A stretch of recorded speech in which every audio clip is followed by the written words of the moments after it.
The phenomenon of individuals returning after causing emotional or psychological harm is a complex and multifaceted issue that has been explored in psychology, sociology, and even literature.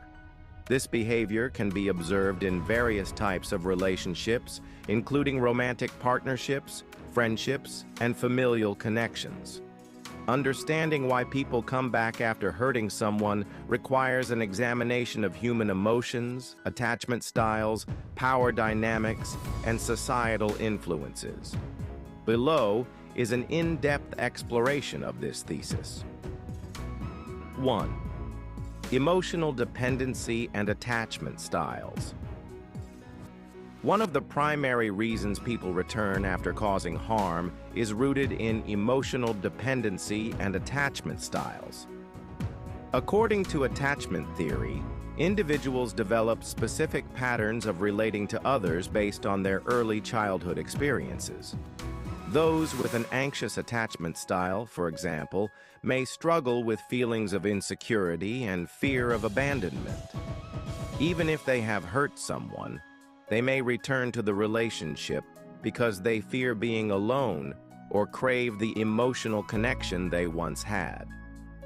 On the other hand, individuals with an avoidant attachment style might distance themselves after causing harm, but later return due to a subconscious need for intimacy despite their tendency to push people away.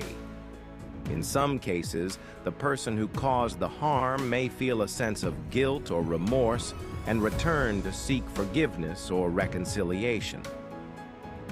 This is often driven by a desire to alleviate their own emotional discomfort rather than a genuine concern for the other person's well-being.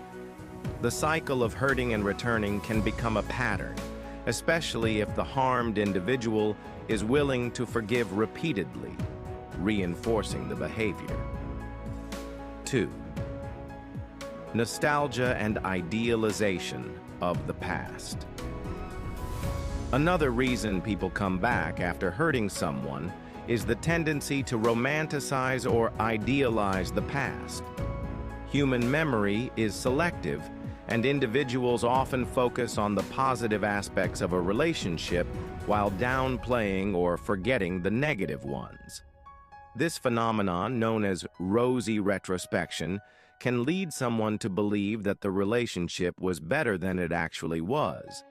They may return with the hope of rekindling what they perceive as a lost connection, ignoring the harm they caused. Additionally, the passage of time can soften the memory of the pain inflicted, making it easier for both parties to consider reconciliation.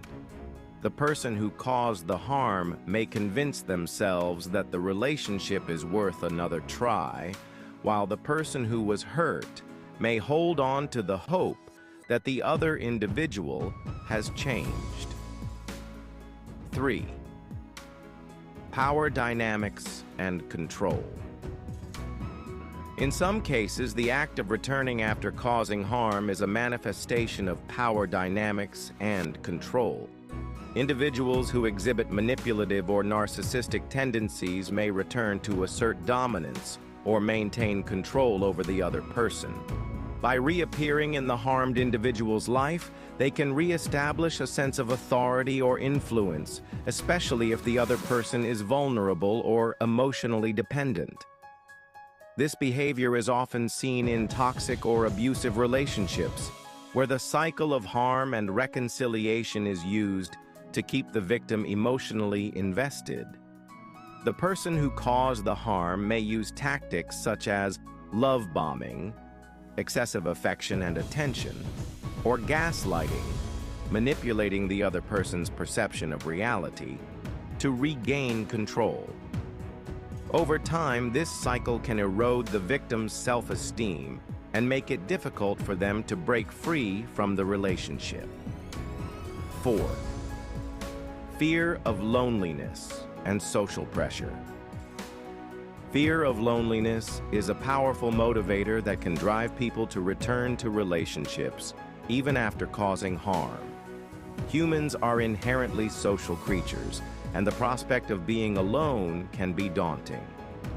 For some individuals, the thought of losing a significant relationship despite its flaws is more frightening than staying in a harmful dynamic. This fear can be exacerbated by societal pressures, such as the stigma surrounding singlehood or the expectation to maintain long-term relationships. Additionally, external factors such as mutual friends, family expectations, or cultural norms can influence someone's decision to return.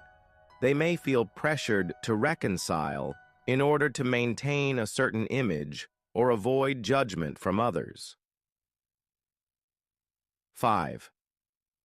Self-reflection and personal growth. While many instances of returning after causing harm are rooted in negative motivations, there are cases where individuals genuinely seek to make amends and grow from their mistakes.